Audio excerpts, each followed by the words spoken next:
The New South Wales government introduced lockout legislation to curb access to alcohol and reduce the one-punch scenarios on our city streets. Why are Australians not as outraged by domestic violence statistics when so many more people, particularly women, are killed in their own homes? So perhaps Steve and Daniil.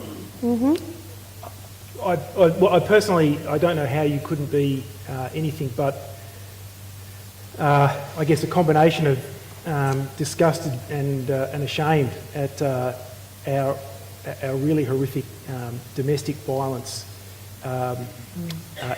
incidents across our communities, across Australia. It's a problem for all of us that needs to be addressed head on with the utmost, I think, of concern. I've only recently become truly aware of the really pervasive nature of this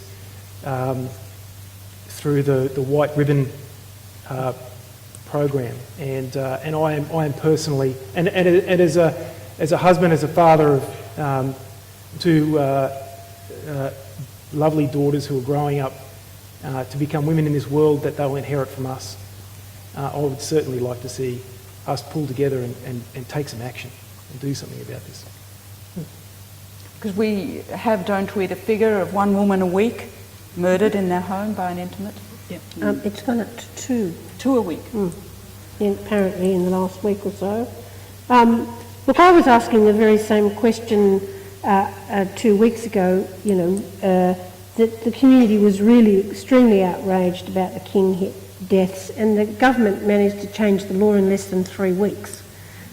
So when leaders make a decision to act, then they usually have the community follow them. So it's got to be a leadership problem that we haven't been able to come up with one single definition for domestic violence and change the law. It was a recommendation in New South Wales 2 or 3 years ago. Every single department had a slightly different definition of domestic violence, and the reason that was because the legal definition didn't fit the work that each bureaucracy was doing.